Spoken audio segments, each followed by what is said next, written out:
historian. Yes, indeed I am. Welcome back to the Space Quest Historian podcast. This is now episode 2 of the 3rd season, and I gotta tell you, it feels good to be back. I've had people tell me they've missed the show. I've had people tell me it's better than the 2 previous seasons. I've had people tell me they wish the show was up on YouTube. Hi, Josh. And, honestly, this is something we did over in the Backseat Designers podcast. We'd put the shows on our YouTube channel, and we were a bit like, who listens to podcasts on YouTube? But we did it because we'd already done 1 season of the show as video, because we were taping using Google Hangouts, which is how you pronounce it in Swedish. Google Hangouts, and they live streamed onto YouTube. So we felt that we had to continue putting the episodes on YouTube because the previous episodes of the seasons and such were on YouTube. But anyway, I'm saying YouTube a lot here. Point is, I've seen other podcasts put their episodes on YouTube, like the Dust Nostalgia podcast. Hi, Anatoly. But this show, the one you're listening to right now, has never been on YouTube. And I still don't know who listens to podcasts on YouTube. Well, apart from my friend Josh. So for Josh and everyone else out there who do listen to podcasts on YouTube, you can now go to my YouTube channel at youtube.com/trollspleimert, which is not how you pronounce my name, but it is spelled TROELSPLEIMRERT. Sorry, I'm going to do that again. I can't even spell my own name. TROELSPLEIMERT. That's the one. And you can find this show there, alongside the Let's Plays of adventure games and other video-related nonsense I do over there. And yes, I do want to get a better URL for that one, because this one is hard for me to spell, so it must be impossible for everyone else. But I think you need like 500 subscribers to change your vanity URL on YouTube, I think, and I'm about 400 short of that. But anyway, there's a link to it on spacequesthistorian.com if you don't want to type in all that nonsense. So that's enough saying YouTube right now. The entire point of that thing was to just say, I wanted to tell you guys and girls out there, thank you for giving me such a warm welcome back. I really appreciate it. It's a lot of fun doing the show, and I'm really, really happy to be back, and I'm happy that people are listening to it. So thank you. Thank you, everyone. Thank you. That's a Space Quest 6 reference for... Who am I talking to? Of course you knew that. Okay. So, what has happened in the past week and a half since the first episode? Well, my friend Krish Ushko, Daoosh, as we call him over in Backseat Designers land, whom Space Quest fans over on spacequest.net may know as Datadog. He's the guy who took out 10 years of his life to make the fan game Space Quest Incinerations, and he did so pretty much single-handedly. Chris Daoosh has branched out into using Unity 3D, and he's released a new game for free over on his website, and the game is called Chester Cornfield, Old-Timey Detective. There's a colon in there, Chester Cornfield, Old-Timey Detective, and you can get it for free over at boxofmystery.com. That's his website. I like that name. I haven't actually played it myself yet, but I know Chris, and Chris is a funny dude, as anyone who's played Incinerations will know, so go do it. Download it. I'm sure it's fun. I mean, Fred and the other guy, Gareth, over on Backseat Designers, he's gonna love me for that, have played it and say it's funny as hell, and I'm inclined to agree, because Chris is funny. What else we got? Adventure Jam starts May 6th. For those of you who don't know, Adventure Jam is one of those game jam things, this one involving that particular genre of games that we all love dearly. Adventure games. What do you think I was going to say? FPSs? No, adventure games. It's Adventure Jam, of course. Adventure games. Basically, you have 2 weeks to create an adventure game of any style that you choose. Text adventure, graphic adventure, first-person adventure, anything adventure-ish. And throw it up on Game Jolt. And after the 2 weeks, there will be a public voting period where anyone can download your game and score it. And then some official judges will be taking a look at them. And when it's all done, they'll all be rated and awarded. And everyone will have a good time. And this is the second time that Adventure Jam is being held, and I had a great time participating in it last year with this silly little time travel game I made in AGS called What's in the Safe. You can look that up if you like. And that was tons of fun. And I see from their website that 2 of the 4 judges are also people that I've interviewed that are going to be on this season of the show. Natalia Figueroa, who did Fran Bow, and Jay Tolan, who did Dropsy the Clown. So that's going to be fun. So Anyway, go mark your calendars for May 6th. That's a hard word to say. 6th. And set aside the following 2 weeks to get your adventure jamming on. And check out adventurejam.org for the rules. Remember, you can't actually start drawing or coding anything before the jam starts, because that's cheating. You don't want to be cheating. In other news, God, I'm about to say YouTube again. I went on a bit of a rant recently on Twitter about YouTube monetization, and it turned into an even more long-winded rant over on my blog at spacequesthistorian.com about why I don't want to turn on YouTube ads on my YouTube channel, because I want this stuff that I do here to be free, and now that the show is also on YouTube, I don't want to put ads on it. I don't want people to think that I'm doing this for fame or fortune or latex babes. Hi, Zandra. And I just really don't like advertising. I do this because I'm passionate, some might say obsessed, with Space Quest and adventure games in general. But long story short, I've had some people ask me if there was a way to donate or support the show. Donate to or support, which frankly blows my mind. So thank you very much for asking. I don't, like I said, don't expect to be, raking in the big dough doing this, because I just like doing it. But to that end, I have taken the bold step of setting up a Patreon thing over on patreon.com/spacequesthistorian, because I like Patreon, and I like it a lot more than I do like random YouTube ads, stuff that, flies in your face when you're trying to watch something else. For those of you who don't know what Patreon is, it's kind of like Kickstarter for content creators, except you don't give a one-time amount. It's a monthly subscription thing, and you can decide yourself how much you want to throw at it, and also you can, decide to cancel your subscription at any time. And it enables me to set up some goals and rewards, like Kickstarter style. For instance, if you throw $5 a month at me, I'll put your name in the closing credits of each YouTube video that I do, and that would include videos of the show. If you throw $10 a month at me, I'll write you a personalized note on a napkin, and take a photo of it, and send it to you.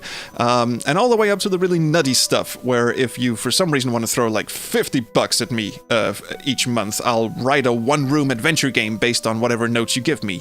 Just for you, and I'm not actually expecting anyone to do that, but it seemed like a fun thing to put in there. That was good. Also, back in the real world, what Patreon does is it lets me set up these milestone goals. So, for instance, if I reach the point where I'm making $25 a month, that would be USD, through Patreon, I'll start setting up some special backer events every 3 months or so. So, listeners on the show and me, we can hang out on Google Hangouts and, play a game together, or just chat away, or come up with weird stuff for me to do on the show. And if we get all the way up to $55 a month, I'll start doing proper game reviews in video form on the YouTube channel, in addition to, the Let's Plays that I'm doing. So stuff like that, milestone goals, expanding the media empire here, you see. So anyway, that's enough about Patreon. You don't have to do it. We already have a Patreon for the other show, Backseat Designers, that I'm a part of. So if you're already donating to that, I have to slow down.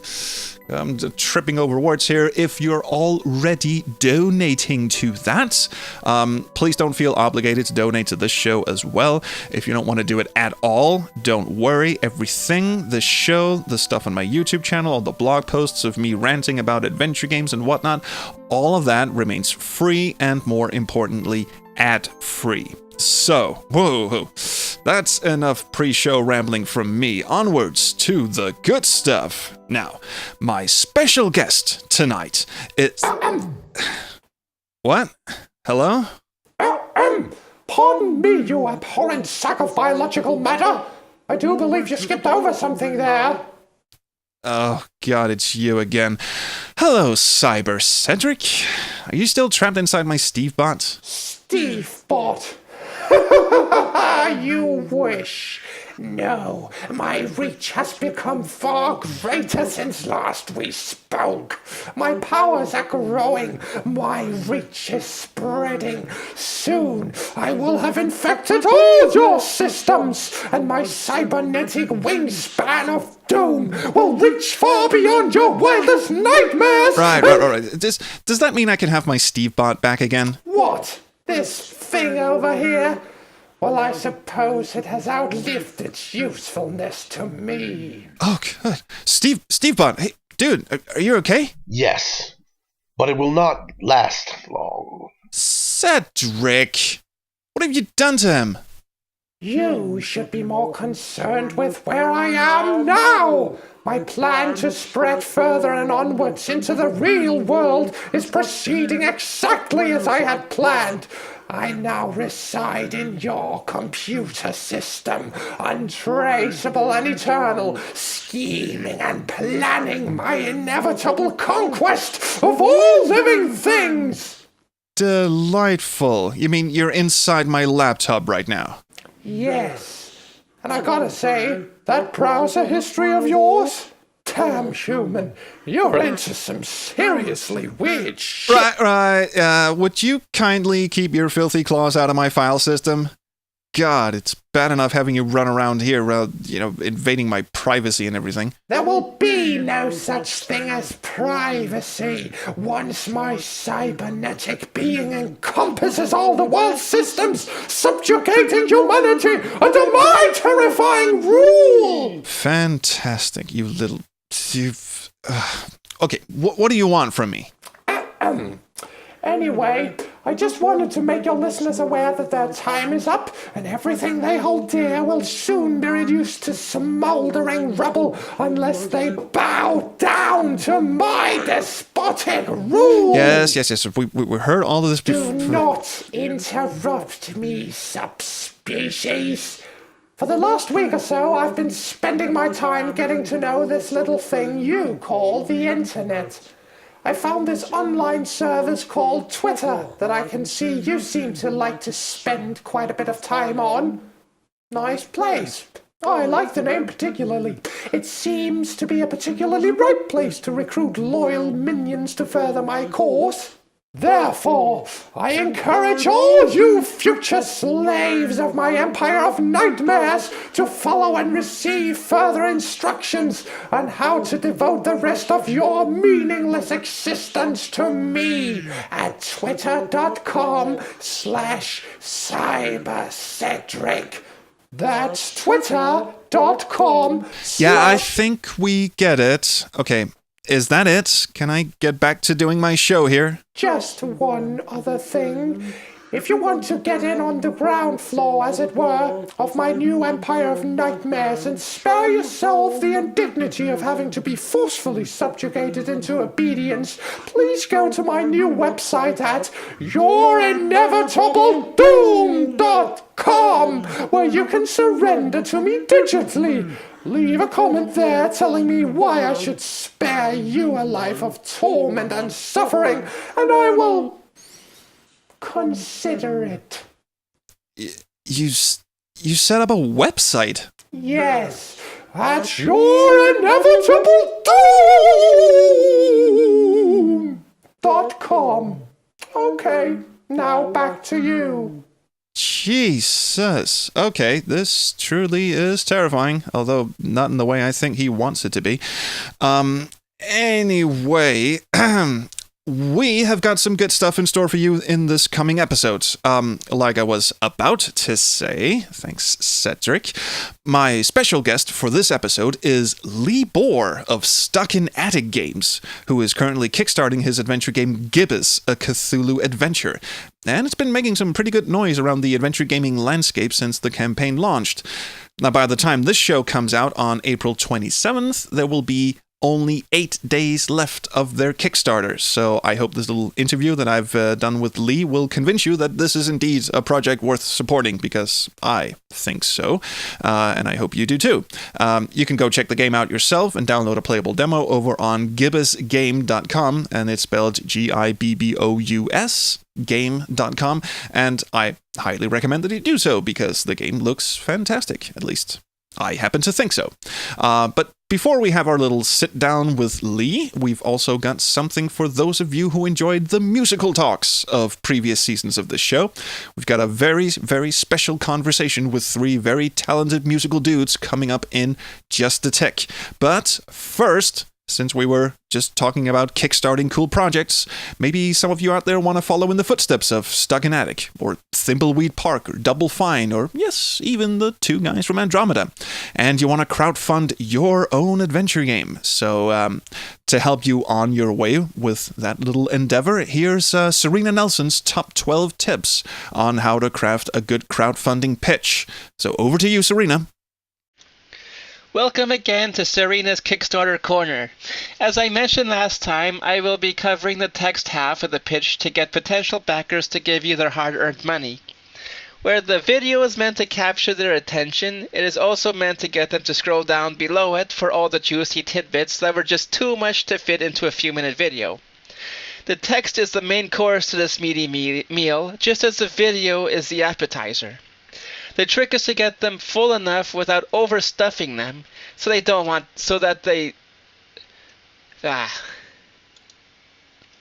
Welcome again to Serena's Kickstarter Corner. As I mentioned last time, I will be covering the text half of the pitch to get potential backers to give you their hard-earned money. Where the video is meant to capture their attention, it is also meant to get them to scroll down below it for all the juicy tidbits that were just too much to fit into a few-minute video. The text is the main course to this meaty meal, just as the video is the appetizer. The trick is to get them full enough without overstuffing them so that they still want dessert, which is the next topic that I'll be discussing, namely the reward tiers and what you can offer them in exchange for their pledge. With all that said, what makes a good text pitch? Just like the video, it really depends upon which slice of the pie you're trying to get. In the course of this series, I'm focusing entirely on the video game wedge, with a particular look at adventure games in this genre, as this genre makes up the bulk of my own backlist. And it was also the genre that got me into Kickstarter in the first place back in early 2012. Most of the following tips will work for any game, of course, but most examples are from ones that I've personally backed. When it comes to the text, it's important to make sure that, just like in the video, it captures your audience early on. Toss down some media, whether screenshots, concept art, gameplay video, or basically whatever. Make sure it conveys the feel of your passion project. It's generally a good idea to toss down some non-spoilery plot points and to discuss briefly, at the very least, your playable protagonist at the top or as near to it as possible. With adventure games, it's generally about the world and the people inhabiting it.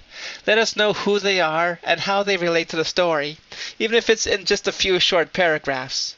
You can always elaborate more on these areas and updates as the campaign goes on and long after it ends, which I'll be covering at a later date, but just know for now that you should have enough to make someone decide your project is the one worth backing.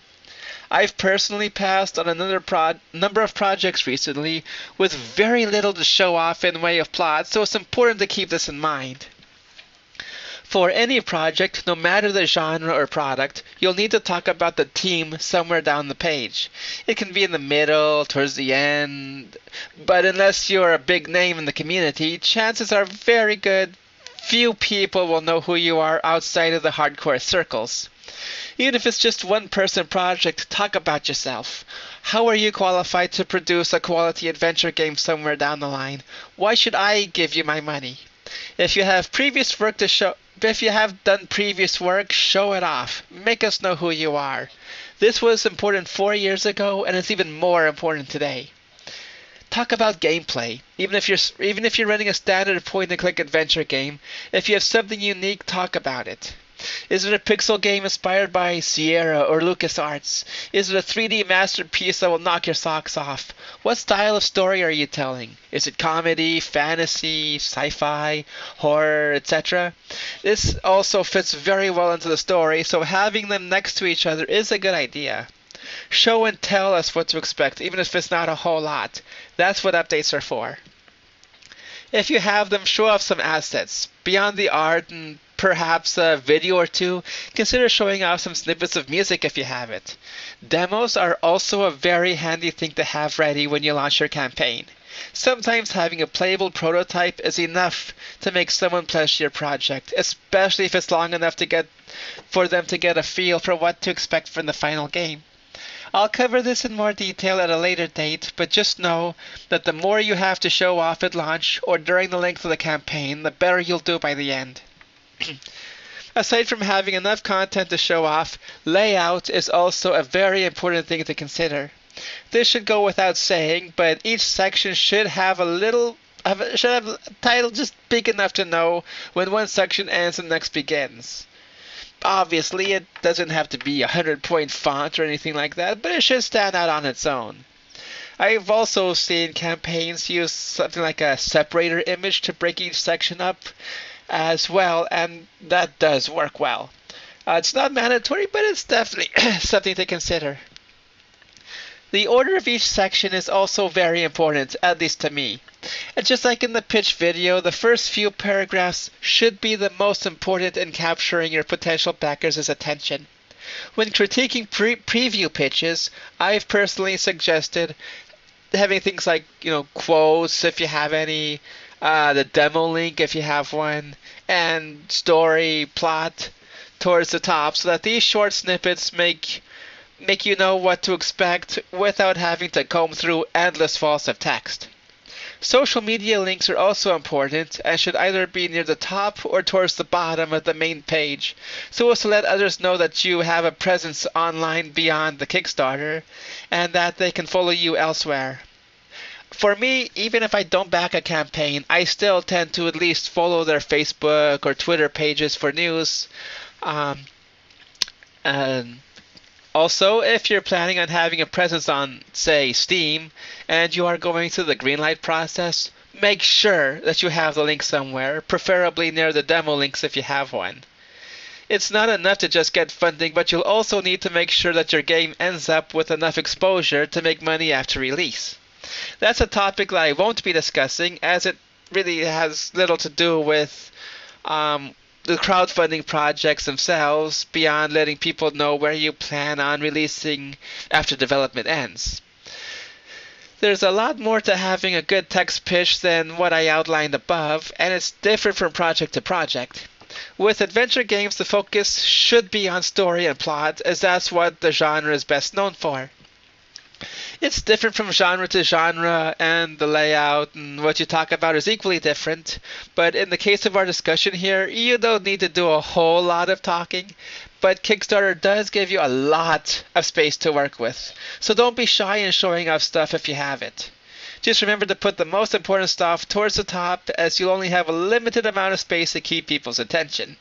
Next up, I'll be discussing the dessert of the proverbial meal, that is the Kickstarter pitch, and while it's not the most important thing to consider, it's certainly up there to make others want to give you money. As much as I'd like to say otherwise, Kickstarter is not a charity, and potential backers still need a carrot dangling in front of us in order to give you money. But the reward tiers are the topic of discussion next time. Thanks again, Serena. Be sure to check back next episode for more great tips on how not to suck at asking other people for money. Like me. And I did mention in the previous episode that Serena writes for Clickist.com, but what you quite possibly didn't know is that she also has a fan site for Raleigh Holmes, the daughter of Robert Holmes. They like R's in that family, apparently. The composer for the Gabriel Knight games. That would be Robert, not Raleigh, but Raleigh's a musician as well. And Serena and her partner in this endeavor, Brandon Tobin, have put together RaleighFanbase.net, and they've asked me to give that a good hearty plug here, so I'm more than happy to do that. So please go and check out Raleigh-fanbase.net. That's RALEIGH. I really have to be careful when I spell things. Raleigh-fanbase.net. Because, Raleigh seems like a swell person, and we know that Serena is a swell person, and Brandon seems all right. Well, he emailed me. He seems like an all right person. So anyway, go check out Raleigh-fanbase.net. Okay, now, time for something I've been dreading. You see, last episode, you'll recall that I had been sent this envelope full of cassette tapes from Pete Tolman, the CEO of Priapic Mountain Games, and genius in his own mind. And I asked you guys if you wanted to hear more from him, and I'm sad to say that yes, you actually did. I don't know what's wrong with you people, but hey, the crowd has spoken, so let's pop this second cassette in and listen to more of Pete's memoirs, which is not how you pronounce it, and I don't care. This is just him talking about how great he thinks he is. Let's get this in here.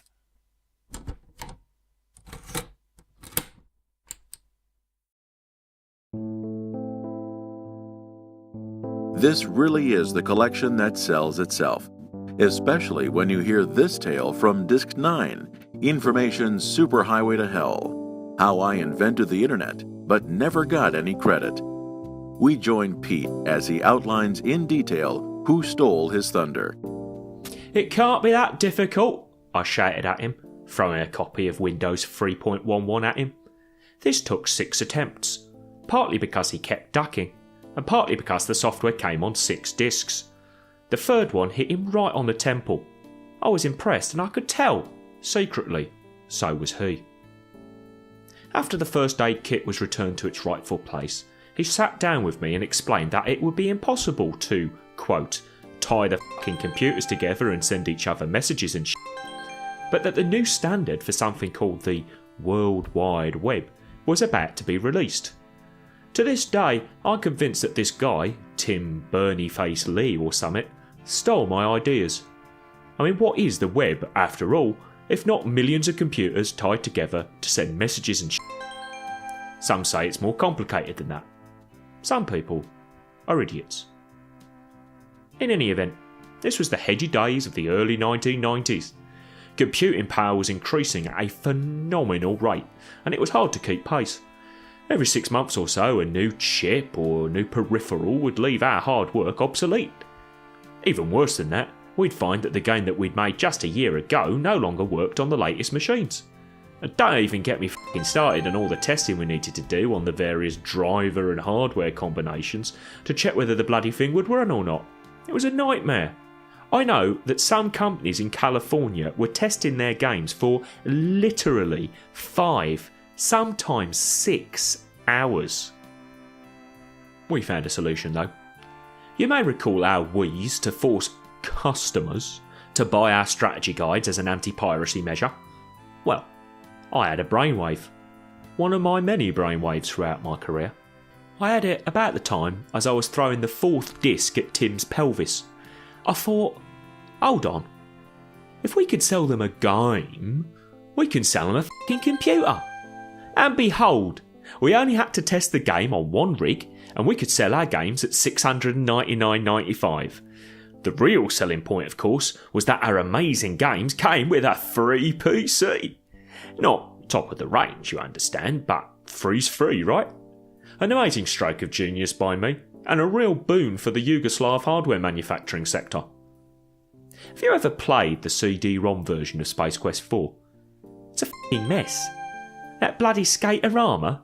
Na na na na na na na na na na na na na na na. Yeah, that bollocks. Yeah. You ever played that? Well, thanks to my genius, we never had any of those problems.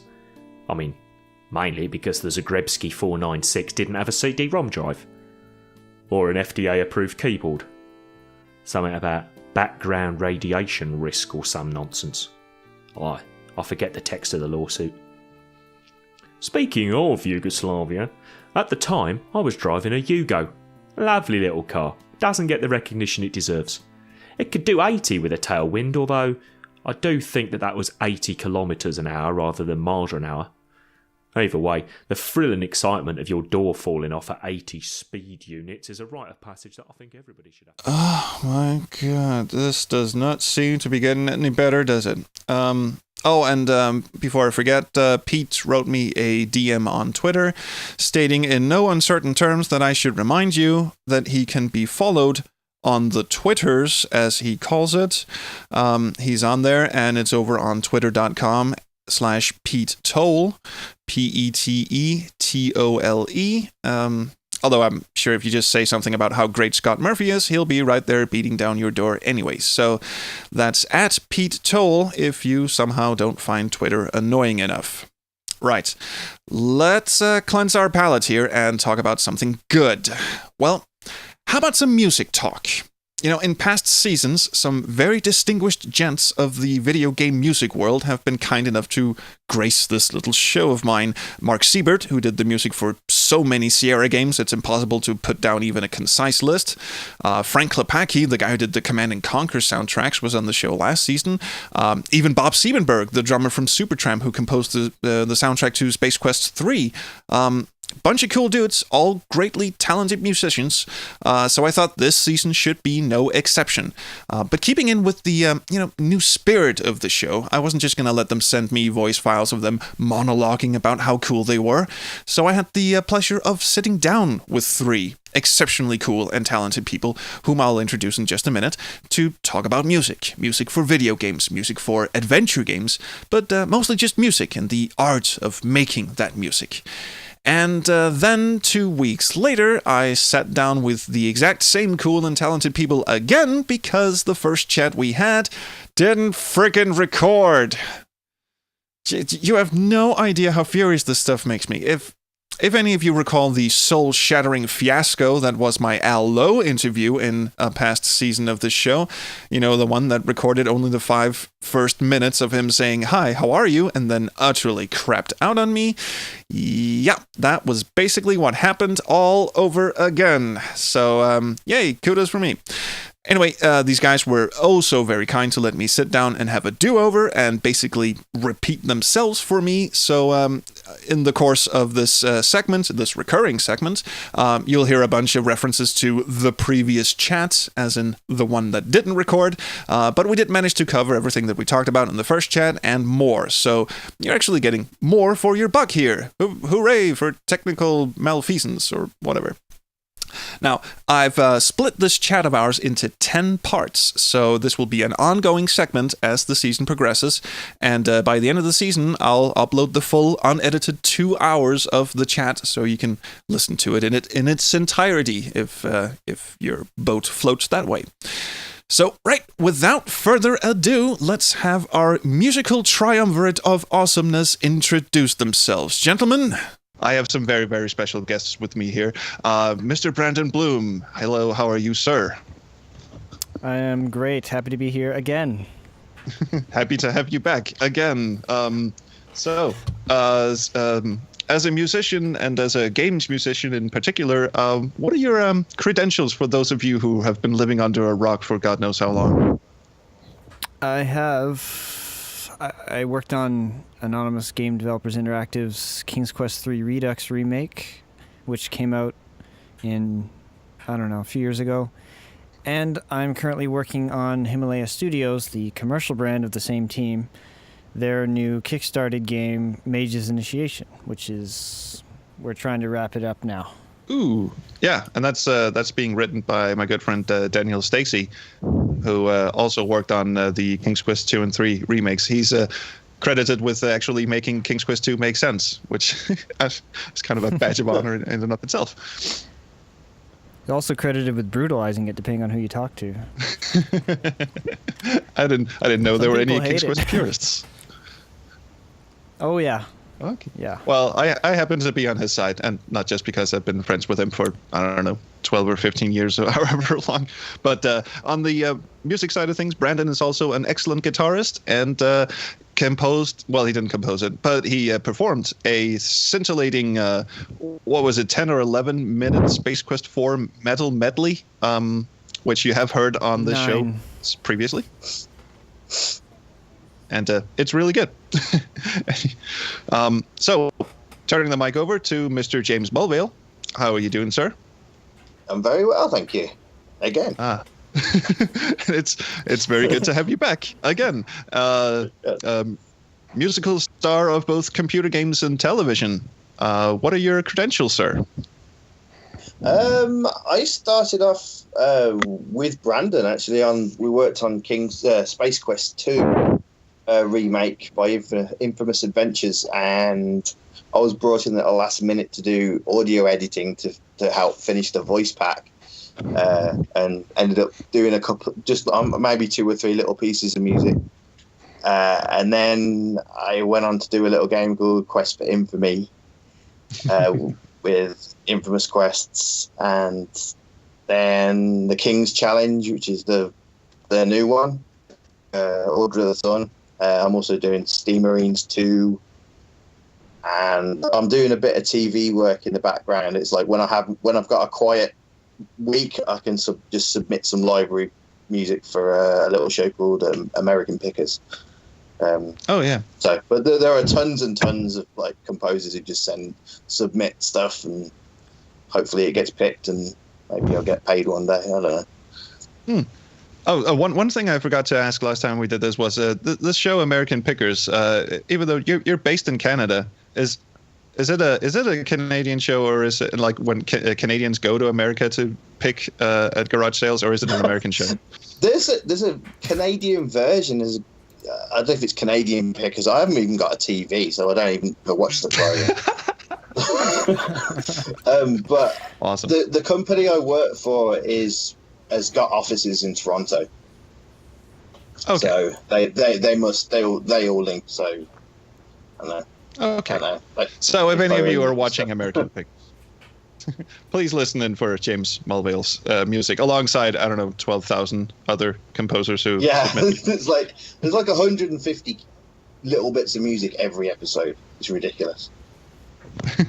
Oh yeah, I've seen reality television. It's amazing. It's amazing how much music they can cram into one episode, and how much of it just flies by without you noticing. Yeah. There's another 50 cents there.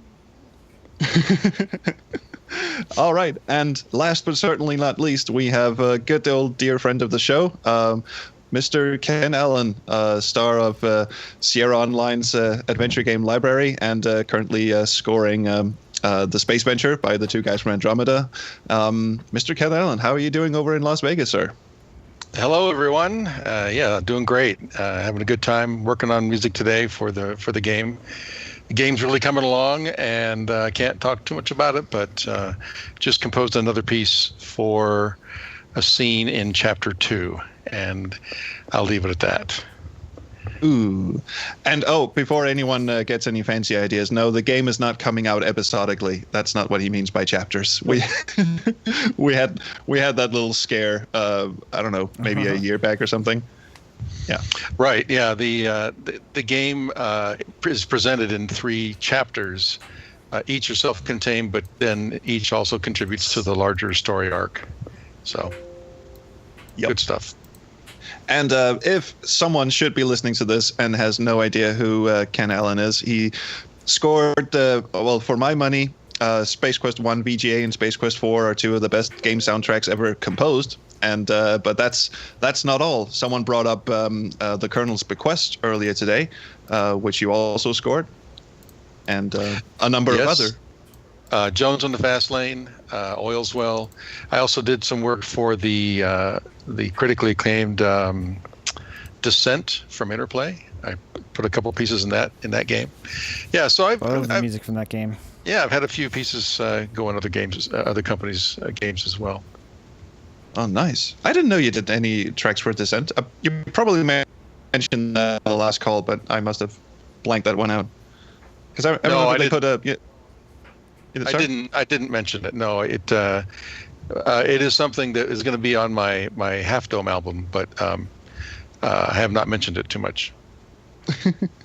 Okay, because I remember they put out like a soundtrack CD. Maybe it was Descent 2, but it was like full of industrial rock, Skinny Puppy, and I think Typo Negative was on there and stuff. The MIDI soundtrack was completely different. Yeah, it was, and I think it was from the Mac version too. Okay. So, well, I should go play it. Go back and play Descent when my motion sickness stops kicking in. Gee, I can't get anywhere in that game. Yeah, it's a great game though. Yeah, it is. Oh yeah, it definitely was. But we're not here to talk about Descent. We are here to talk about music because. Yep, that's where I'm cutting the first bit. They're not even done introducing themselves, are they? Which I know is kind of a dick move, but I wanted to, keep it kind of tight because we have a big old interview to get at and at the end. So these segments will be like 10 to 15 minutes each. Like I said, you can tune into future episodes to hear more from Brandon, James, and Ken, and you can go to mixcloud.com/SpaceQuestHistorian. That's a thing. Where you can listen to the whole thing uninterrupted by the end of the season.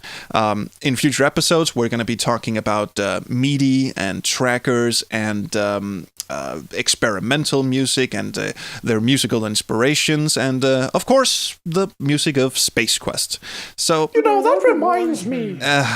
Speaking of being interrupted, what is it now, Cedric? I was just thinking, my glorious reign of terror needs a theme, doesn't it? Like what? Like an anthem. An anthem to how glorious and cruel and all-powerful I am. You're not all-powerful. You're just an annoying little twerp stuck in my laptop. How all-powerful I will be! Mayhaps I should spare the life of one of these wretched souls to having composed the anthem of my glory. Yes, it should go something like...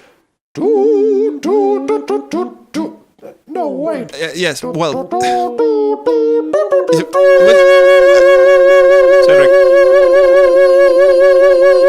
Cedric? I'll have to think about this. Yes, better write that down. Yes. Right, while he's off doing that, I think it's time now to introduce tonight's special guest. Liviu Boar of Stuck in Attic is the writer, designer, and lead animator of Cthulhu, a Gibbous Adventure. I got that totally wrong. That was great. Hi, Lee. How you doing? I totally played your game. It's actually Gibbous, a Cthulhu Adventure. I wrote that down wrong in my notes. I am such a professional. It's Gibbous, a Cthulhu Adventure, which... at the time of this episode release, is in its final stages of being kickstarted. See, nice save there. Now, when I sat down with Lee and talked about his game, they hadn't quite decided yet whether they were going to go the crowdfunding route or not, because I did this interview over a month ago. This episode also like a month ago. Hey, I'm living in a time warp.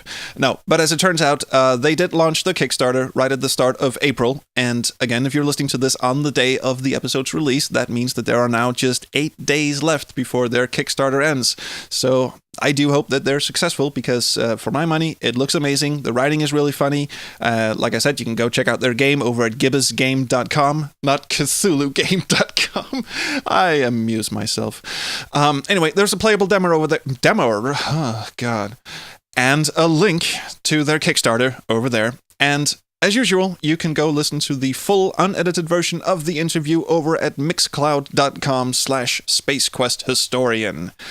So, what are we in for? Well, I talked to Lee about the game, obviously, the painstakingly hand-drawn, hand-animated artwork that him and his team have spent countless hours doing, and particularly his style of humor, which is very fourth-wall breaking. His character is acutely aware that he's an adventure game, or in an adventure game, rather, and, I hope you enjoy it. Here's Liviu Boar of Stuck in Attic Games. Yeah, well, it's basically LucasArts meets Lovecraft. I've always been a big fan, a huge fan of adventure games. And, we sort of had this opportunity, me and a couple of colleagues. There are 3 people working on this game, and we had this great opportunity to make a game. And I thought I've always wanted to make a point-and-click adventures. I think it's my favorite genre, and I was thinking, what can I do?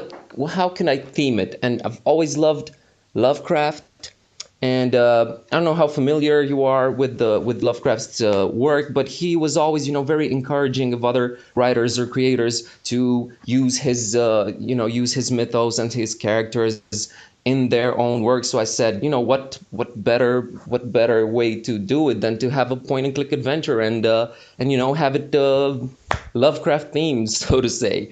But at the same time, I'm a huge fan of the more comedic point and clicks, like especially the LucasArts ones. So it seemed like a nice way to put things together, and hopefully the results will please people.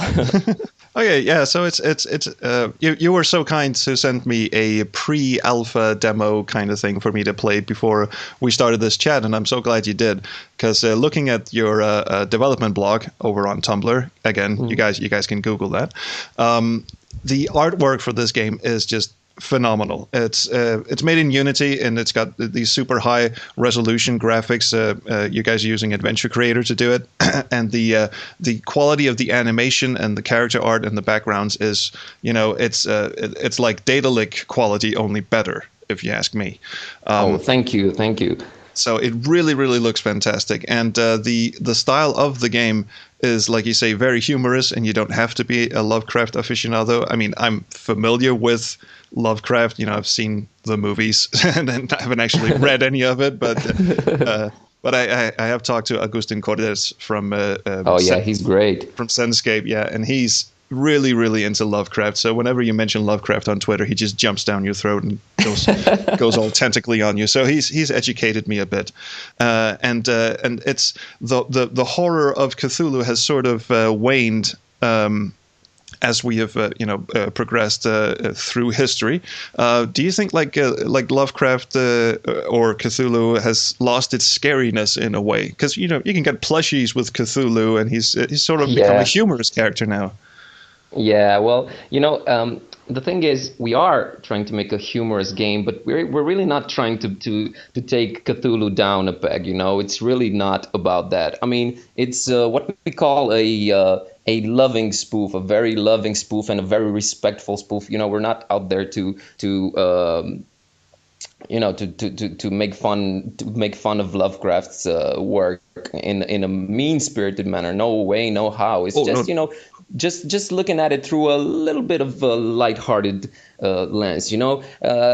One comparison that I always thought was funny was like Lovecraft's work is like a black metal band, because it's so dark and brooding, and it's just begging to be parodied.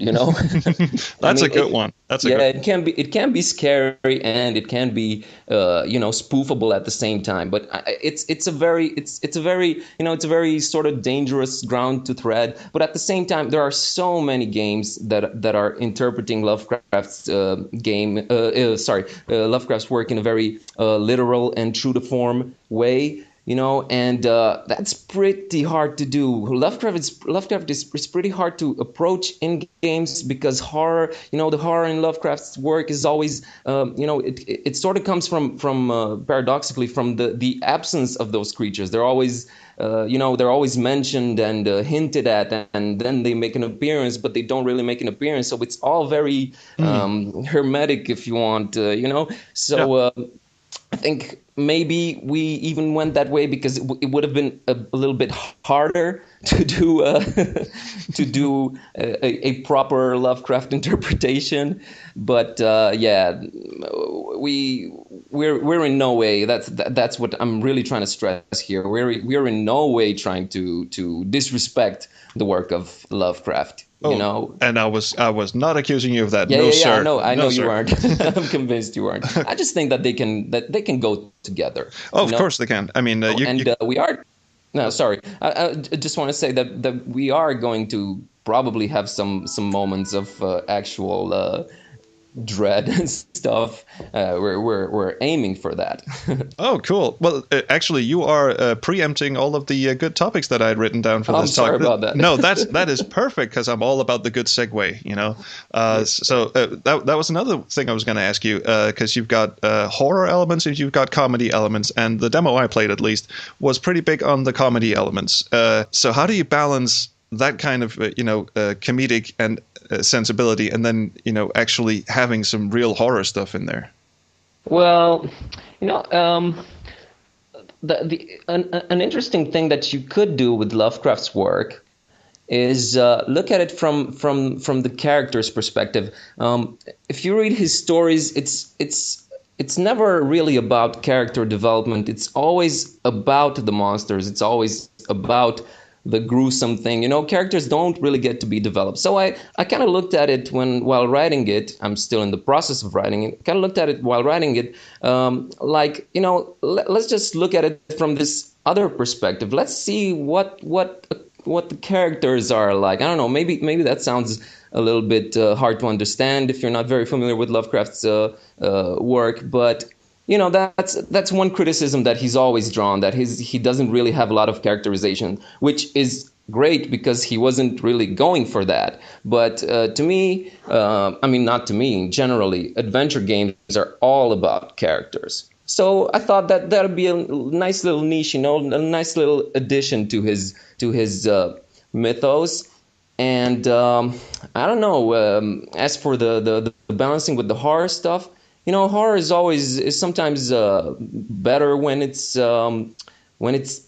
in contrast with something very funny or lighthearted. So we're kind of relying on that that little contrast there. So sort of lulling the player into this is kind of cozy, this is kind of nice, and then all of a sudden spring something horrible at them, and then have the character try to either pull themselves together or sort of deal with something horrific and then still retain the humor. I mean, one of my favorite games, Beneath the Steel Sky, does the same thing, and obviously Space Quest as well. I mean, you have great game. Oh, great game. I agree completely. But it has a very serious story. It has a very serious undertones of oppression. Beneath the Steel Sky, I mean, not Space Quest. But the main characters themselves are able to have at least some fun with just observing how oppressive the situation is. And I get the feeling you're kind of going for the same here. I mean, the underlying story is kind of serious, really, but the way the protagonist is viewing it is through his lens of, really? Come on. Absolutely. Yeah, and the thing is that, unfortunately, the demo, the demo isn't, we weren't quite capable of hinting at the greater story in the demo, because us being a very small team and on a very tiny budget, we had to make a lot of constraints. I would have wanted the demo to be a lot longer, although it is pretty meaty.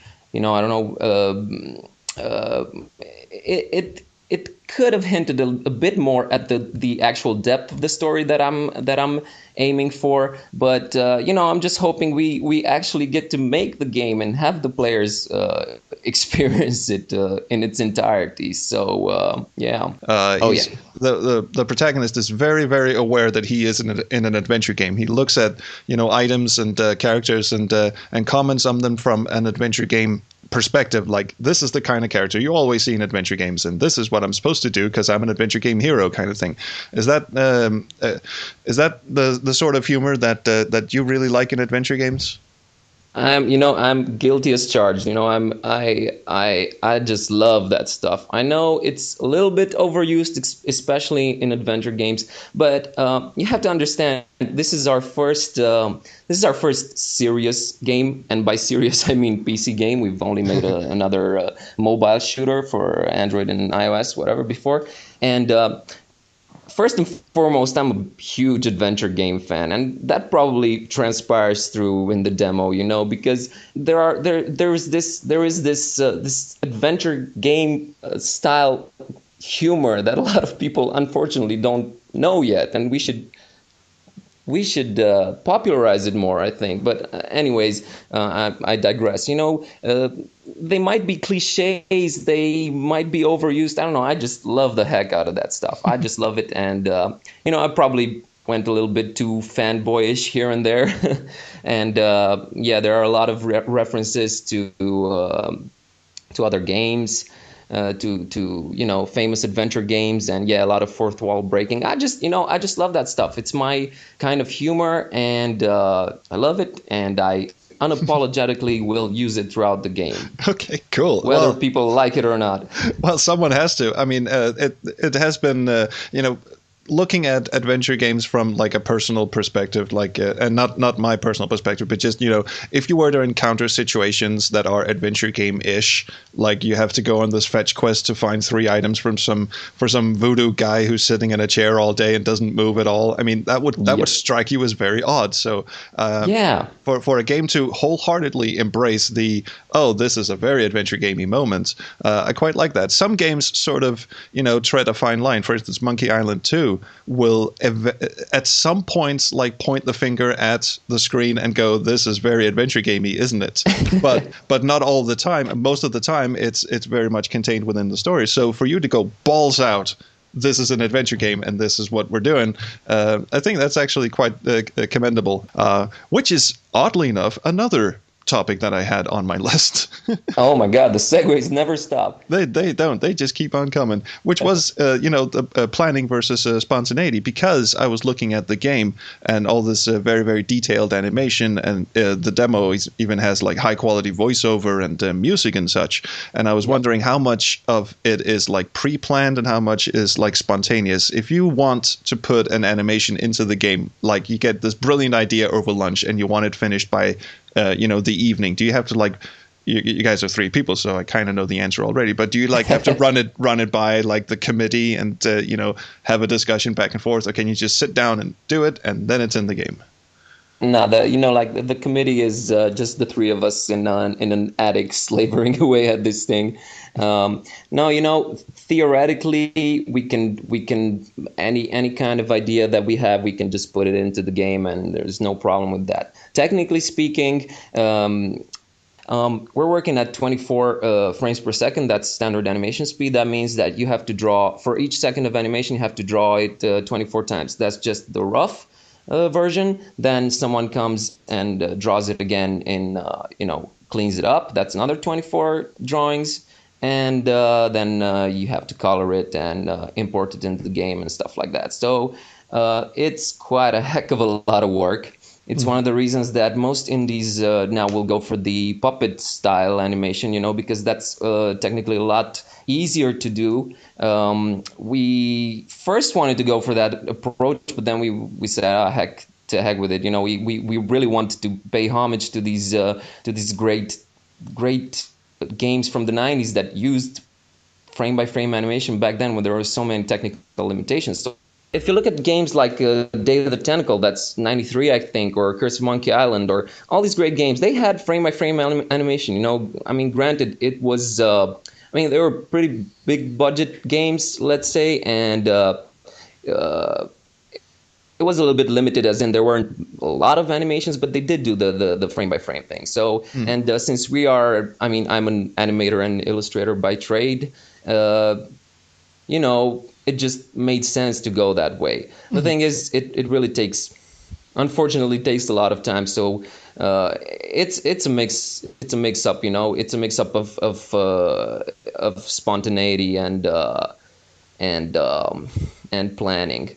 But we are not regretting this approach, and we love the fact that we had time to put in little stuff like little idle animations and special animations and stuff like that. We just love it, and we think it really adds to it. We wanted to harken back to the times when, for me, for example, when I first saw Day of the Tentacle, for example, I was blown away, because it was an interactive cartoon. You could just tell a cartoon what to do. That was mind-blowing to me. And ever since I first saw that game, I just wanted to make an interactive cartoon. And basically that's what we're trying with Gibbous. We wanted to feel as much as an interactive cartoon as possible.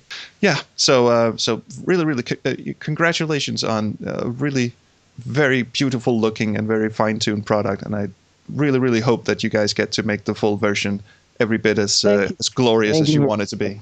And I just want to say, it's been fun, because adventure games are a pretty niche thing, and it's nice to have someone to just talk adventure games with. It was fun. Well, I hope to do it again sometime. Okay, for our listeners' benefit, why don't you just plug your heart away, like Twitter, Tumblr, whatever. Where can people find more information about Gibbous, a Cthulhu Adventure? All right. Mainly, do I know my Twitter by heart? I think it's, you can search for Gibbous Game. I think it's twitter.com/Gibbous Game or Gibbous the Game. It is Gibbous Game.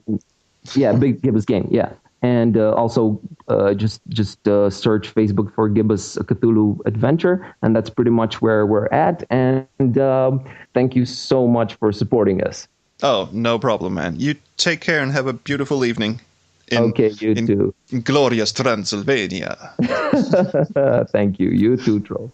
Thank you very, very much, Lee. I had a great time talking to you, and I'm saying that as if he's in the room. He's not. But as you can tell, Lee is a great guy. And if you haven't already seen, he's a very talented writer and animator as well. And we did talk about a lot more than what you just heard. So again, you can go check out the full-length interview over on mixcloud.com/SpaceQuestHistorian, and also check out the game and the Kickstarter over on gibbosgame.com. That's 8 days left. Hop to it. Right. Well, that's all the time we have for today.